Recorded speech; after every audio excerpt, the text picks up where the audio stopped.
What if I told you every single DreamWorks movie has one single thing that brings them all together in a single timeline, from Shrek to the Bee Movie or even Kung Fu Panda? These movies seem to exist in a single universe and not only reference each other, but have evidence of a cohesive story of war, magic, and a single boy who tries it all, which is a fishing pole and a crescent moon. Now this theory, I'm gonna basically take apart the major DreamWorks movies, at least the ones I've seen, as I've not seen every single one, but even if I haven't seen it, I'll most likely have a vague understanding, and if it's important, I'll mention it. Now, this timeline is based mainly on the Shrek movies, Kung Fu Panda, How to Train Your Dragon, and some lore from Rise of Guardians. There are also, of course, going to be mention of other movies, but those are the main highlight pieces of evidence and plot points to this mega timeline. Now, first off, one of the biggest things that ties all these movies together is animals and their very strange evolution. Now, this is probably something you've heard before, either in a DreamWorks theory or more likely the Pixar theory, where a major element is the evolution of animal intelligence. Now, my point of view is a little different, but it still lends somewhat to the idea that as time goes on, animals are getting smarter and rebelling. It's found in the movies Turbo or Madagascar, or really most clearly the Bee Movie, where bees literally rebel and sue the human race. This is a big moment for this timeline, as is when humans would have known publicly en masse animals had intelligence on their level and could speak human languages. But it is important to note I said en masse because there are people in this world who do know about animals and their strange intelligence. Now, this is the point where my theory sounds very different than the theorizer or any Reddit post you've seen, and truly goes off the deep end. I think the dragons from How to Train Your Dragon turned into super intelligent bees. Let me explain. Basically, the main thing you need to know is where things are placed on this timeline, with of course How to Train Your Dragon in the Viking era, just in their world with dragons. And if you want, you can throw in movies like the Croods before it. But you may assume movies like Kung Fu Panda and Shrek are also in the past with castles and mystical creatures. But if you pay attention, you'll realize it really doesn't seem that way. It's very similar to Aladdin, where there are little details of traffic posts and monuments that wouldn't have existed at the time period, but are still there. And in movies like the Shrek franchise, there is many examples of this, like Far Far Away just being Hollywood down to the sign itself being the same. There's also the fact that they have technology that is just inconsistent to say the least, but really is just ahead of its time and doesn't fit the time period at all. But the main thing is how humans interact with mystical creatures in the Shrek movies, who if you pay attention are almost 99% of the time animals. Talking donkeys, pigs, wolves, even dragons, well not animals in our world obviously, are animals in the How to Train Your Dragon universe, which is connected to this one. This could easily tie very well to the storyline going on in the modern era, with animals slowly evolving, possibly forming into magical creatures. Now we'll get into later how exactly they got straight up magic, or what even could have caused magic as a concept to appear even for non-animals like Rumpelstiltskin or Fairy Godmother, but we do have a good idea of progression. Now when it comes to Kung Fu Panda and putting that in the future, it's actually pretty easy. Let's say after the Bee Movie, other animals realize they can do what the bees did. Not just sue the human race though, no, they'll rebel the old-fashioned way. They'll go to war. Even the mystical beasts of this world hiding out like the Krakens and mermaids and Ruby Gilman, or the abominable beast in the movie Abominable, could fight in this war against humans with the animals. Speaking of the movie Abominable, somehow that movie single-handedly has helped me further prove some stuff for Kung Fu Panda in a way no other movie, even Kung Fu Panda, could. Now I'm about to get into geopolitics, or the concept of a what-if scenario that I think DreamWorks actually made, and it most likely isn't an exaggeration, but most of this universe is utterly bizarre, so I think some claims can be too. Let me explain. The country of Nepal does not exist in the DreamWorks universe. This is because when the main characters are going through the Himalayan mountains, the country of Nepal is never mentioned on a map or speech, or just the idea of having to go through it to fully get to where they're going. This hints this country does not exist in this world, which means China would have way more control of these mountains, and theoretically the beasts that live on them, and the natural wall that helps India as a country would go away. This single change would possibly put China in a better place in the world, so when Chinese animals are evolving in intelligence, maybe they took over the government first, and now we're in charge of a major government already in a better place than they are in the real world. This would let the Chinese animals basically take over a large part of the world, bringing into Kung Fu Panda. This movie actually, any country outside of Asia just doesn't matter, like they don't even exist, or at least nothing happens there. My idea is what happened in China and in Asian countries in general is the animals fully wiped out the humans, while other countries still mostly had conflicts and major tensions between the remaining humans that are obviously outmatched in terms of numbers. This, if true, would be a national secret to keep away from their citizens of these Asian countries, so pretending like there's nothing outside their borders would probably be the best route. Now, meanwhile, I think in the good old USA and other countries, things are going a little differently, with animals themselves getting rights, but still living amongst humans. Movies like Peabody Sherman, where a dog is able to adopt a human child, or even more importantly, the movie Bad Guys, is that movie and that sequel show humans at least living amongst fully talking, walking animals, but animals still being stereotyped as bad guys and basically treated as a lower class. Now, you may be asking, how do we get from full animal control in Kung Fu Panda and assumed high tension but still animal dominated the rest of the planet to Lord Farquaad having these mystical creatures sold into slavery? Well, mostly a second war between humans and animals. This time though, humans have something new: magic, because humans and animals eventually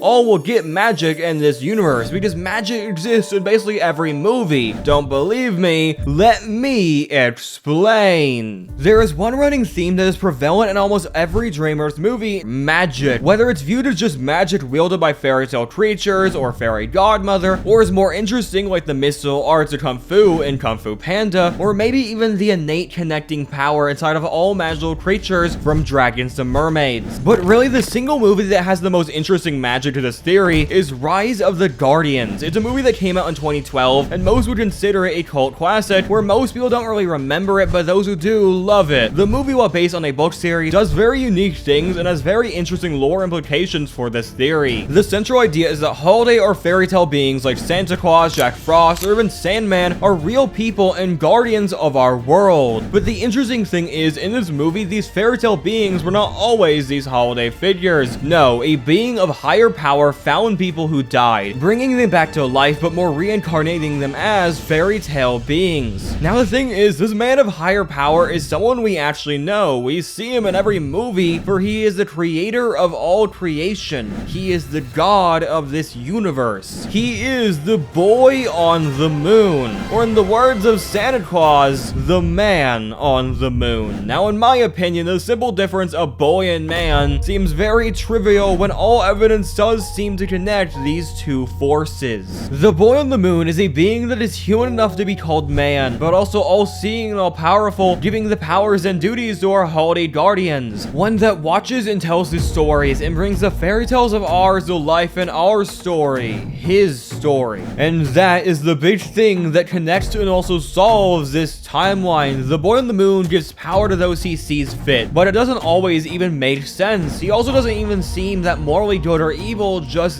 there. He basically cursed Jack first for hundreds of years, just so at the last minute he would be able to do something useful. So maybe he was the one who gave powers to the animals, who made certain animals more like mystical beasts, who gave power to the Kung Fu warriors who used said power to dominate the world. It makes perfect sense. Just think about it. Yin and yang. The moon is yin. Yin looks like a crescent moon. Udway uses a yin staff, a moon staff, drawing power from the boy on the moon. He sees the future because the boy lets him. He has powers to all other warriors in China because the boy lets them. It all comes down to having the boy on your side, at least at the time. As well, eventually he sways and gives power to those like Fairy Godmother and Rumpelstiltskin, and they use that power to free themselves, whether them or their ancestors. Eventually, humans fall back into power but get greedy and oppress the animals, so he gives gifts to animals themselves, making them resemble the stories of old. Fairy tales, beings with power. But that power is desperately being taken by the humans because by now everybody knows the true decision maker in a war is magic and the boy. Whoever has both is destined to win, and whoever has neither will always fall. And that is how humans lost, won, and now are being striked at once more thanks to getting a little greedy. Wonder if it makes Lord Farquaad more or less justified, who knows. But I do know there is one question I did not answer, as we know how this timeline works and how most evidence went from one to another, and the biggest secret being the power that drives this universe, but there is still one thing that has gone unanswered. How do dragons become bees? I still haven't answered that. Well, it kinda is an exaggeration of a concept I have, but it's still pretty cool and of course is very crazy. Let me explain. In the end of How to Train Your Dragon 3, which takes place in the Viking era, the dragons go away into hiding into the sky skies, the volcanoes, and even the ocean. Hiccup says they won't come back until humans themselves are ready for them, that most will assume they never existed, fairy tales of a gone era. But some way, in some form, they'll be back, and the people from Burke Island will know. Now, you may still be a little confused as this still has no connection to bees, but, you know, stay with me. Let's just say the people of Burke Island kept this secret, but as time goes on, it is a little diluted as now all modern day people of Burke are spread across the planet, basically like a secret society, with only one core element kinda remaining, that there are flying creatures that are intelligent and weird. Basically, the dragons did get forgotten, even by their own people, like Hiccup kinda assumed. But this secret society did have some use as they eventually became very skilled beekeepers, because